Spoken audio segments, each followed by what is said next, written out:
Hi everyone, welcome back sa aking channel na GTR Math Tutorial at Facebook na RJ Enseñado.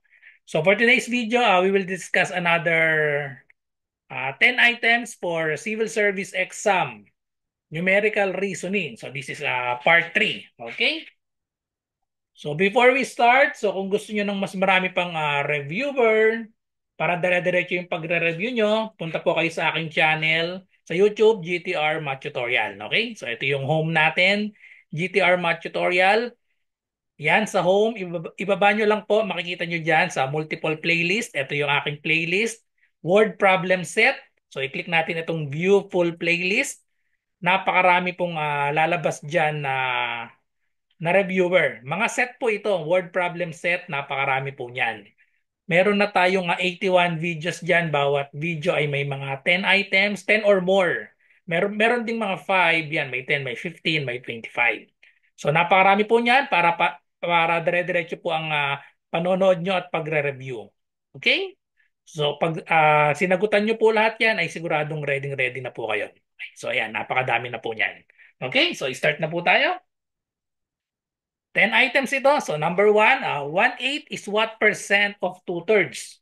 So ito ay percentage problem, pero sa ganitong mga type ng problem, ang ginagawa kong way dyan ay diretso equation. So yun yung way ng pagsosolve ko sa mga ganitong type ng problem, diretso equation yung ginagawa ko dito, translate lang word by word. So isulat lang natin 1/8. 1/8. Yung is, ibig sabihin ng is ay equal sign. So 1/8 equals what percent? So ito yung hinahanap natin. What percent? So pwede kayong maglagay ng kahit anong variable, n ang gagamitin ko. Okay? Of, that means multiplication. And then we have 2/3. And then, just solve for n. Okay? So to solve for n, kailangan mawala si 2/3. So paano mawawala si 2/3? Ang gagawin natin, multiply both sides by the reciprocal.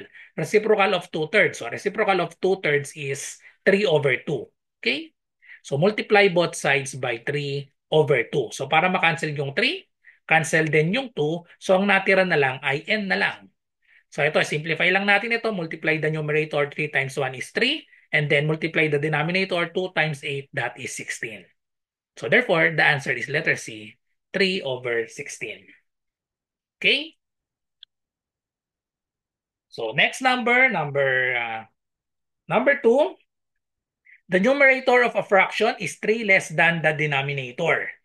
If the numerator and denominator are each increased by 1, the value of the fraction becomes 3/4. What is the original fraction? So itong problem na ito, pwede tayong mag-trial and error dito. So gawin natin dalawang solution. Trial and error, tapos yung isa yung gamitan natin ng equation. So ang sabi dito, the numerator of a fraction is 3 less than the denominator. So dito pa lang pwede na tayong mag-eliminate ng choices. So ang sabi daw, yung numerator daw ay 3 less than. 3 less than the denominator. So inspect na agad natin yung mga choices. Dapat numerator mas mababa ng 3 sa denominator. So letter A, 10/13, pwede pa ito. Okay, kasi ang numerator daw 3 less than the denominator. Letter B, tanggal na ito kasi 8/12. Ang numerator natin 4 less than sa 12. 12 minus 8 is 4. Then letter C, tanggal na rin ito kasi 6/13. So medyo malayo, no? 7 less than yung numerator. Letter D, pwede pa. 3 less than sa denominator. And letter E, 8/11, pwede pa rin. Okay? And then second condition, if the numerator and denominator are each increased by 1. Pag nagdagdag daw tayo ng tigisa sa numerator at denominator, the value of the fraction becomes 3/4. So syempre, ilo-lowest term yan. So what is the original fraction? So i-apply natin yung condition dito sa tatlong natira. Add tayo ng tigwa 1 sa numerator at denominator. Kailangan maging 3/4. So letter A, dagdag tayo ng 1 sa 10, magiging siyang 11/13, magiging 14. Okay? Yung letter D, 7/10, magdagdag tayo ng tigisa. So yung 7 magiging 8. And then yung 10 plus 1 magiging 11. And then itong letter E, yung 8 plus 1, so magiging 9. And then yung 11 plus 1 magiging 12. So alin dyan sa tatlong natirang numbers natin ang magiging 3/4 pag ni-lowest term? So ang tamang sagot ay, ang pwede lang i-lowest term dito ay ito lang, 9/12. So, i-lowest term natin, i-divide natin parehas sa 3. 9 divided by 3, that is equal to 3. And then 12 divided by 3 is 4. Okay? So, nasatisfy ang condition, 3/4. So, ang tamang sagot ay letter E, 8/11. So, yan ang solution gamit ang trial and error. So, paano naman gamitin natin yung algebra? So, pag ginamit natin yung algebra, mag-assign lang tayo ng number dito ng fraction natin. So, ang sabi sa fraction, sa first condition, the numerator of a fraction is 3. 3 less than the denominator. So, ang expression natin para sa fraction natin ay magiging x over x plus 3. Okay? Kasi sabi yung numerator daw, 3 less than. 3 less than the denominator. So yung denominator, mas madami siya ng tatlo. So pwedeng x over x plus 3, pwede rin namang x minus 3 over x. So kahit alin dyan sa yung dalawang yan pwede. Kasi yung numerator ay 3 less than the denominator. Okay? So pwede parehas yan. Tapos i-apply natin ang condition if the numerator and denominator are each increased by 1. So ito na lang ang gamitin natin. So x over x plus 3 yung expression natin. Add tayo ng tig 1. So we have x plus 1 over x plus 1. Pag nag-add tayo ng 1 sa 3, so magiging x plus 4 na ito. Pag nag-add daw tayo ng tig-isa, magiging na siyang 3/4. Okay? And then, what is the original fraction? So this is the original fraction, x over x plus 3. Solve lang natin yung x. So solve natin yung x, cross-multiply lang ito. So cross-multiply natin. So yung 4, multiply natin dito sa x plus 1 equals 3, multiply natin dito sa x plus 4. Then simplify, distribute natin. 4 times x, we have 4x. 4 times positive 1, we have positive 4, equals 3 times x, we have 3x, plus 3 times 4, that is 12. Then, pagsamahin yung 4x at 3x. So itong 3x dalhin natin sa kabila by subtracting 3x to both sides. So this will cancel out. 4x minus 3x, that is equal to x. Itong 4 ilipat sa kabilang side, so subtract 4 to both sides. Okay? Ayan na yung sagot natin, value ng x. 12 minus 4 is equal to 8. So therefore, ang numerator natin ay 8. Ang denominator natin, x plus 3. So therefore, we have 11. So ang original fraction ay letter E, 8/11. Okay, so next number 3. There are 1,000 sheets of paper and use 6 sheets per day. Using these papers, how many days to have 100 sheets left? So pwede natin gawan lang ito ng equation. So mag-start tayo, there are 1,000 sheets. 1,000 sheets of paper. So let's start with 1,000. And use the operation should be subtraction because you use 6 sheets per day. Okay? So you use 6 sheets per day. So original is 1,000. 1,000 sheets of paper. So therefore, the expression will be 1,000 minus 6 times x. X will be the number of days. Using these papers, how many days? So X is the number of days. Okay? 1,000 minus 6x equals, so we have 100 sheets left. So equals 100. So just solve for x. Okay? So this will be our equation, 1,000 minus 6x equals 100, where x is the number of days. So just solve for x. So we need to subtract 1,000 to both sides. Subtract 1,000 to both sides. So this is 0. So we have negative 6x equals 100 minus 1,000. That is negative 900. Last step, divide both sides by negative 6. X is equal to negative over negative. So that is positive. So let's just divide 900 divided by 6. So we have 9 divided by 6. We have 1. 1 times 6 is 6. Subtract, we have 3. Bring down 0. 30 divided by 6. That is equal to 5. 5 times 6 is 30. So just copy the remaining 0. The answer is 150. And that is letter D. Okay. So next number 4. So we have shortcut for this. The sum of 3 consecutive even numbers is 60. What is the largest number? So we will solve this in 2 ways. First one is we will use algebra, and the second one we will use the shortcut. Okay. So using algebra, so we have the sum of 3 consecutive. So we have consecutive even numbers. So let x be the first number, first even number. And then the second even number should be x plus 2 because the difference of even numbers, the difference is 2, 4, 6. Okay? So the difference, if x is the first even number, the second even number should be x plus 2 and the third even number should be x plus 4. Okay? So because again, we have consecutive even numbers and the difference of even numbers is 2. That's why our expressions are x plus 2, and x plus 4. So the sum of these three even numbers is equal to 60.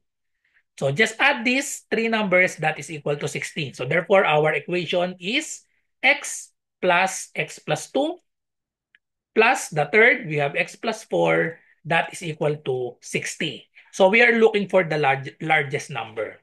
So first, we need to solve for x and then we can solve the x plus 4. Okay, so just solve this. So we combine the x, and another x. So that is equal to 3x. Combine the 2 and 4. 2 plus 4, we have plus 6 equals 60. Then solve for x. So we need to put 6 to the other side. So subtract 6 to both sides. Therefore, 3x is equal to 60 minus 6, that is equal to 54. And then divide both sides by 3. So if we divide both sides by 3, x is equal to 54 divided by 3, that is equal to 18. Okay, so 54 divided by 3. So we have 5 divided by 3 is 1 times 3, we have 3. Subtract, we have 2, bring down 4. 24 divided by 3 is 8. 8 times 3 is 24. So therefore, the first even number is 18. The second is plus 2. So we have 20. And the largest is 22. So therefore, the answer is 22, letter D. Okay, so how about the another solution, the shortcut? So this is the shortcut. If you see the sum and then we have three consecutive even numbers. So given the sum, all we have to do is if the sum is given, that is 60, all we have to do is divide this by the number of consecutive numbers. So we have three consecutive even numbers. So just divide 60 by 3. 60 divided by 3, that is equal to 20. And then 20 is the middle number. Okay?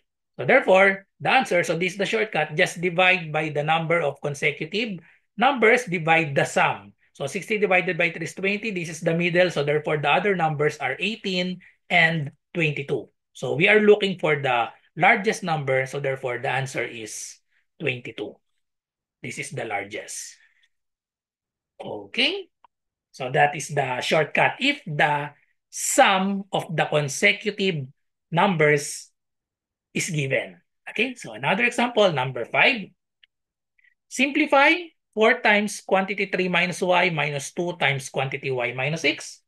So just simplify this. We just need to distribute and then combine like terms. So let's distribute this, distribute the 4. So 4 times 3, we have 12. 4 times negative y, we have, or let's make it detailed. So 4 times 3, and then we have minus 4 times y, and then we have negative 2 here. So we will distribute negative 2. So we have negative 2 distribute to y. So negative 2 times y, and then we have negative 2 multiply to negative 6. Okay, so let's simplify. 4 times 3, we have 12.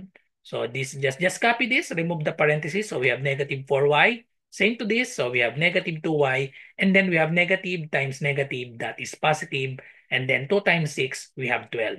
And then combine like terms. We combine the negative 4y and negative 2y. The answer to that is negative 6y because they are both negative. And then we have 12 plus 12, that is equal to 24. So the answer is negative 6y plus 24, that is letter E. Next, number 6. Another percent problem. 12.5% of 80% of a number is 25. What is the number? So again, if we have percent problem, we just need to make an equation. Translate this word by word into an equation. So 12.5%, percent means divided by 100, right? So we can solve this using fraction or decimal. So I will use fraction. So percent, that means divided by 100. So 12.5%, that means 12.5 over 100. Okay? And then of means multiplication. And then we have another percent, 80%. So again, percent means divided by 100. So we have 80 over 100. And then we have of.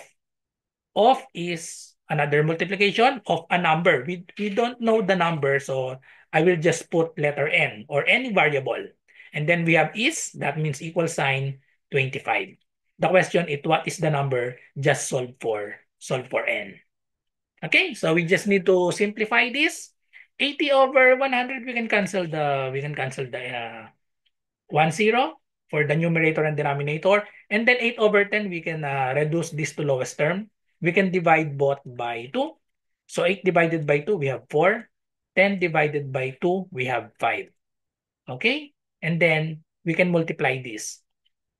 12.5 times 4. So we can do that mentally. 12.5 times 2 is 25. And then times another 2, we have 50. So 12.5 times 4, that is equal to 50 over 100 times 5 is equal to 500. Times n, so we have times n is equal to 25. Then we can cancel the 0. And then we reduce to lowest term. 5 over 50, we can divide both by 5. 5 divided by 5, so this will be 1. 50 divided by 5, that will be 10. So therefore, we have 1 times n. So we have n over, just copy that 10, equals 25. Last step, we need to solve for n.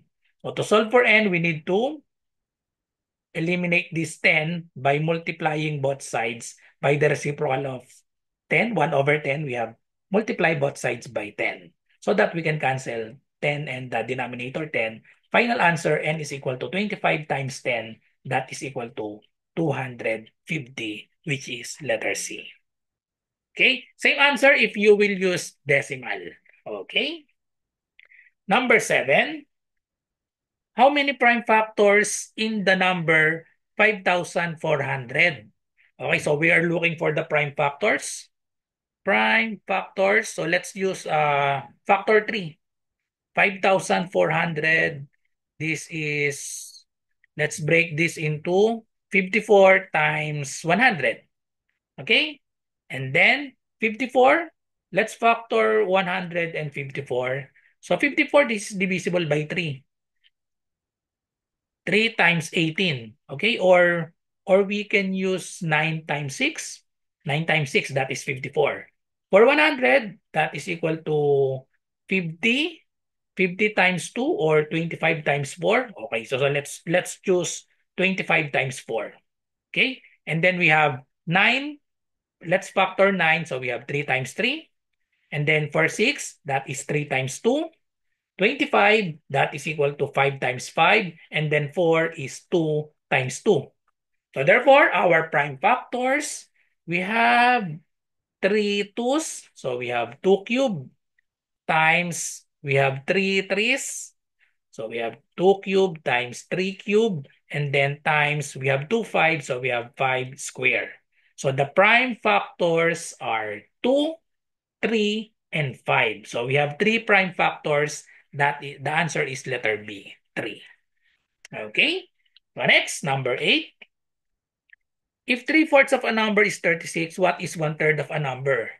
Okay, so let's solve this by translating again into an equation. Okay, so if 3/4, so just copy 3/4 of, that means multiplication.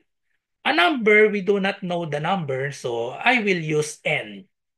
Is means equal sign, and then just copy 36.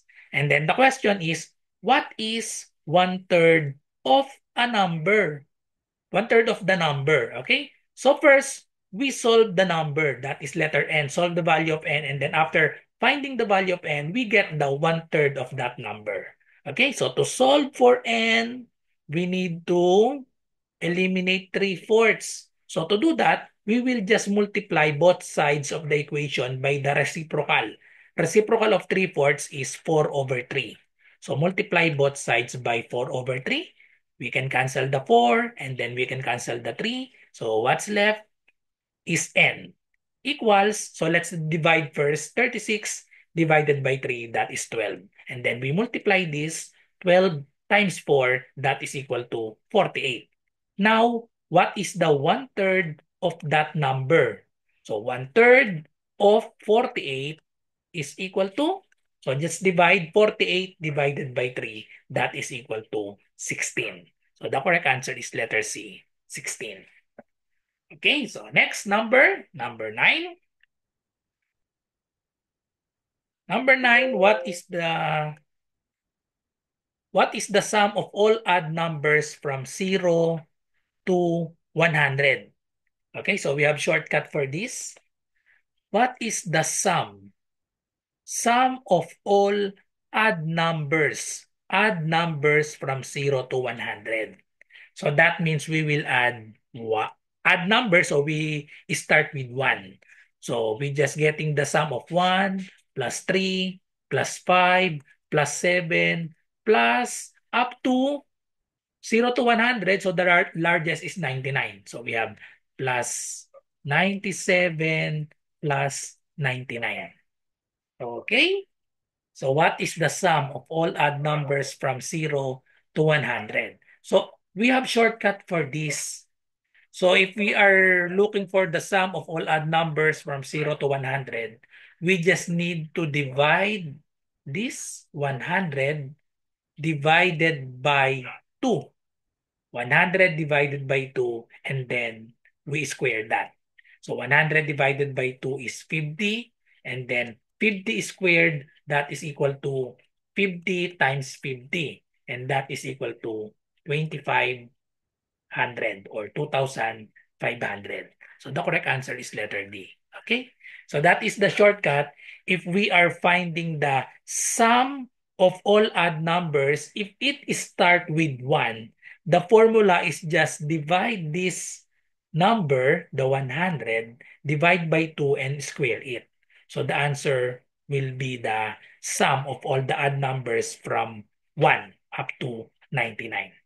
Okay, or we can solve this. Another solution for this is we can use the arithmetic series formula. So another solution. So this is the shortcut. Just divide the number. If we have 99, 1 up to 99, we just add 1 to 99, that is 100. Divide the highest odd number, add 1 to this, and then divide by 2 and then square it. So that's the shortcut. Another is we can use the sum of arithmetic series. So we have n over 2 times a sub 1 plus a sub n. Okay? So this is the other formula. A sub n is the last term, a sub 1 is the first term. So if we have 1, 1 plus 3 plus 5 plus dot dot dot up to 97 up to 99. 1 to 99, we have 50 terms.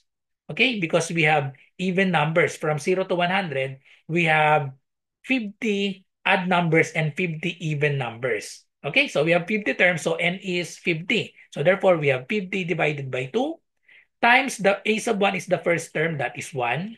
Plus 99 is the last term. So we have 99. So if we use this formula, 50 divided by 2, we have 25. And then 1 plus 99, we have 100.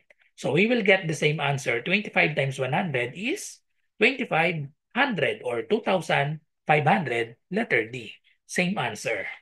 Okay? So last number, number 10. The sum of 3 consecutive odd numbers is 117. What is the second largest number? So we can apply the formula, the shortcut. So we have solved this. Same question for number 4.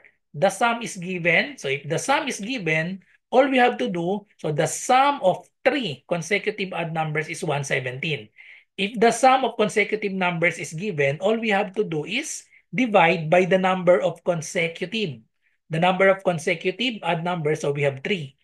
So shortcut, 117 divided by 3. So the answer is the middle number. Okay? So that is the shortcut.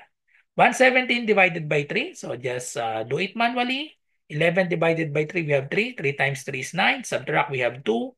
Bring down 7. 27 divided by 3 is 9. 9 times 3 is 27. So therefore, the middle number is 39. So the other numbers are 37 and 41. So we are looking for what is the second largest. So that is the middle number. So the answer is letter C, 39.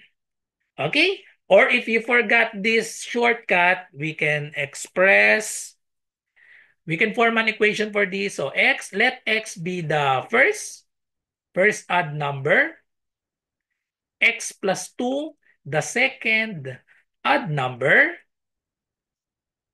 and then x plus 4 is the third odd number. Okay? So ang pagitan ng odd numbers, so we have consecutive odd numbers, ang pagitan niyan ay 2. Pagpagitan nila 2, example, 1, 3, 5, 7, 9. So the difference between the first and the second is 2. The difference between the first and the third is 4. So that's why we have x plus 2, and x plus 4. Okay? And then we apply the condition. The sum of the three consecutive odd numbers is 117. Okay, so if we add this, we have x plus the second, x plus 2, plus the third, x plus 4. That is equal to 117. And then we can solve for x. We have 3x. So we have 3x plus, combine 2 and 4, 2 plus 4, we have 6 equals 117. Subtract 6 to both sides. So we have 3x is equal to 117 minus 6, so we have 111. Last step, divide both sides by 3. Therefore, the value of x is 111 divided by 3. We have 3 times 3, we have 9. Subtract, we have 2. Bring down 1. 21 divided by 3 is 7. 7 times 3 is 21. Therefore, the first odd number or the smallest is 37. Next is 39. Next is 41. So same answer. The second largest is 39, letter C. Okay, so that's all. So thank you for watching. I hope you learned something from this video. Don't forget to like and subscribe. See you on the next math tutorial. Bye-bye and God bless.